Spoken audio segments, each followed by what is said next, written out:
after interviewing and coaching 400 plus business owners and experts with podcasts, I found that there are key fundamental differences as far as how the top 1% of podcasters who are growing highly engaged audience, who are making $10,000, $20,000, $30,000 per month with their podcast.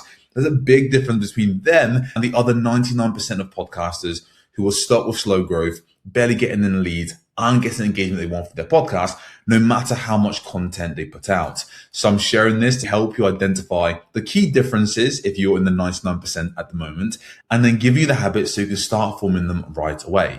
The first habit is they create a system to review the analytics on a routine schedule. At the start of each month, they look back at the content they've produced, they look at the downloads, and they ask themselves, what was the best performing episode? What was the worst performing episode? And based on that data, how can we double down on what's working? And how can we completely eliminate what is not so they can get more out of the time, effort, energy, and money they're investing into the show?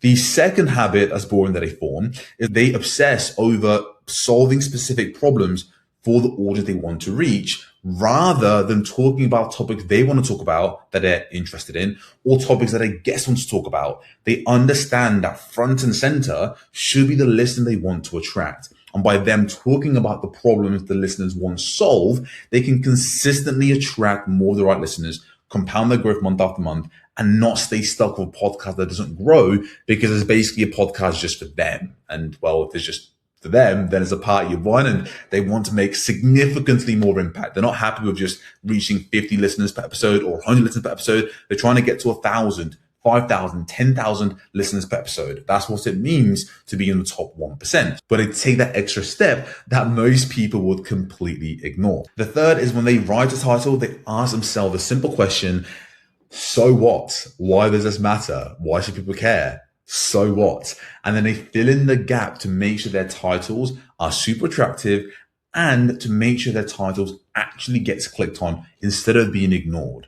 And then the fourth boring habit that the top 1% of podcasters form is adding the same 2 to 3 keywords into their titles so they can rank high on Apple and Spotify and reach significantly more listeners. And then the final one is they look at their retention time. They don't just look at the total number of downloads per episode and just hope for the best. They look at their retention time. They really understand their listener behavior. Based on that data, they make specific changes to their show so that every single month their show is actually improving based on what they can see is working, not just hope, luck, and guesswork and just pumping out more content, which really has never helped any podcast actually grow. So look, those are the 5 boring habits that the top 1% of podcasters obsess over, that 99% of business owners and experts who are currently struggling to grow, who are posting great content but feel stuck and invisible, just completely ignore. And if your podcast is currently not growing as much as you want, and it's not making the monetization that you want, it's not really making you any sales at all, but you're showing up every single week, the likelihood is the likelihood is you're probably not doing like any one of these that I've mentioned in the video,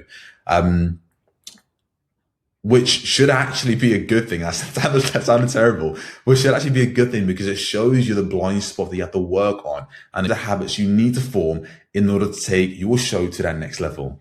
With that being said, I'll catch you in the next video.